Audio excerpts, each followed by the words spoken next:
breach completely. All right, so you guys were good at factoring. It's been a little while, but you guys were good at it. We wanted to multiply two numbers to get 30 and add up to get 1 right here.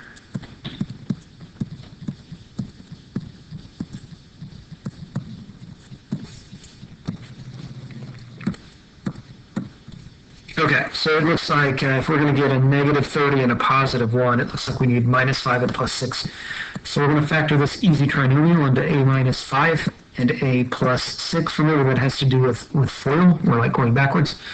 And factoring, we're finished. We don't have to find 0, so we're finished. Next problem looks like a GCF to me. GCF, I've got 5r squared in common. Both of those terms can be divided by 5r squared. You can think about it as distributive property if you want. 5r squared times r plus 5r squared times, what would that be, 6? And that's factored. Remember, factoring means write it as multiplication, and we've got it. Number 11 looks weird, and I told you if it looks weird, it probably has a GCF.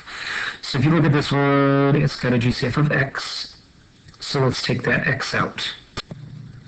X times x squared plus x times 16x plus x times 63.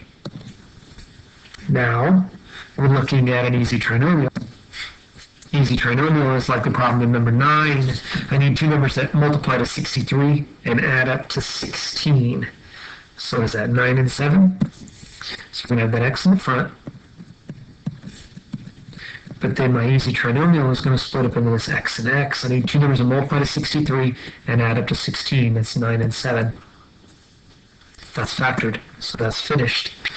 Number 12 looks like a hard trinomial because of this 3 in the front. And so a hard trinomial acts kind of like an easy trinomial. You know you need that 3n and n to get that 3n squared. Remember, it's coming from FOIL. If you FOILed the two things together, if you distributed the two things together, you would have to end up back where we started.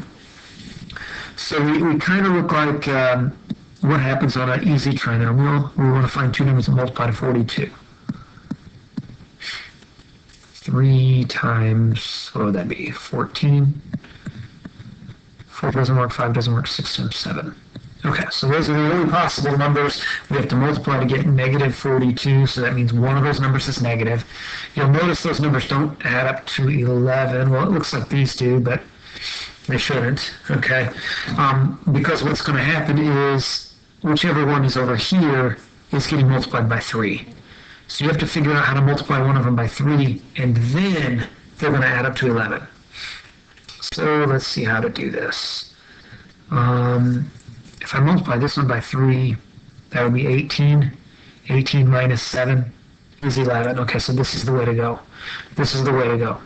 You have to do 18 minus 7, so that tells me the 7 is negative. 18 minus 7 is 11. And the 6 is getting multiplied by the 3, so that tells me the 6 goes over here. Must be a minus 7 there. Factored. You can always distribute it out and check. 3n times 6. I'm sorry, 3n times n gives you 3n squared, and 3n times 6 gives you plus 18n, and negative 7 times n gives you negative 7n, and that's negative 42, and combine that, you get your 11n. So you can always check that, but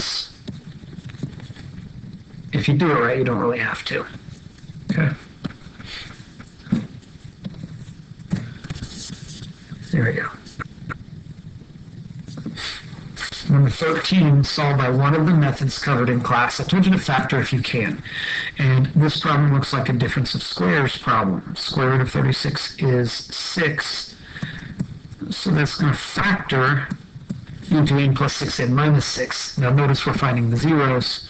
If you're finding the zeros, what we do is we look for what number makes 0 and what number makes 0. Those are your answers. Number 14 looks an awful lot like an easy trinomial. If we can find two numbers that multiply to 14 and add up to 9. All right, so we can factor this one. X plus 7 and x plus 2. So that means I'm going to have zeros of negative 7 and negative 2. Problem 15, GCF. I see a GCF of n. Take out n, you have n plus 4. If I'm finding the zeros, I don't know why people mess this one up, but you're looking for what number makes 0, and that is 0. And what number makes this 0 is negative 4. So then we have the next one. Okay, the next one. 3n squared minus 11n minus 4. I suspect that can factor, okay? But if you can't see how to factor it, we can always do the quadratic formula. And so maybe we should just go straight to the quadratic formula on this one. All right, so the opposite of b is going to be positive 11 plus or minus the square root of b squared, negative 11 squared is 121, minus 4 times the a number is 3 times the c number is negative 4. All over 2 times the a number is 3. If I were you, I'd get a calculator, okay? And let's see what that said. Okay, it was 121 minus 4 times 3 times negative 4.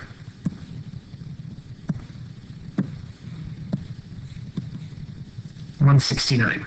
Okay, where are we at here? So inside the square root there is 169. Square root of 169 happens to be 13. So 11 plus or minus the square root of 169 over 6. But square root of 169 is 13. So 11 plus or minus 13 over 6. Okay, now I talk about branching. The top branch is what you would get when you add 11 plus 13 is 24. So you have 24 over 6, which is 4. The bottom branch is what you get if you subtract 11 minus 13 is negative 2 over 6 is negative 1/3. So you got two answers. N equals 4 and negative 1/3. When the answers come out nice like that, it means you probably could have factored, but we didn't see how to do that, so we used quadratic. It's fine. For number 17, if you've only got one variable, you should be able to isolate that variable, and that's how I would do this one. Subtract 7. 6b squared equals negative 42. Divide by 6. You've got b squared equals negative 7. I can solve this by square roots. Just remember that you're going to have to do a plus or minus. Okay. b equals plus or minus. Now remember, square root of negative is going to be an I, so you're going to have an I there. And square root of 7 doesn't reduce. So you've got plus or minus I times the square root of 7. Or if you want to think about it this way, that's I times the square root of 7 and negative I times the square root of 7. We've got two answers. Next one. Okay, so see a GCF, so I could do a GCF here, but let's just go ahead and do the quadratic formula again. Let's pretend like we didn't see it.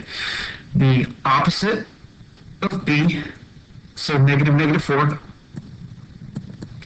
plus or minus square root of b squared, that's going to be 16, minus 4 times your a number is 2, times your c number is 10, all over 2 times your a number right there. Remember, your formula is up here, right, in purple. Okay, so there we go, 16 minus 4 times, what was it, 2 times 10. Negative 64, okay, good. Inside parentheses there is negative 64. So let's do it right. We're going to have positive 4 plus or minus square root of negative 64 over 4. Square root of negative 64. Well, we know the square root of 64 is 8, but that negative makes it 8i. So I see 4 plus or minus 8i over 4, and then we can cancel here. All three of those are divisible by 4. So you get 1 plus or minus 2i, and we don't have to say over 1. So again, if you think about that as two answers, you've got 1 plus 2i and 1 minus 2i. It's probably better to write it in purple like that with the plus or minus symbol.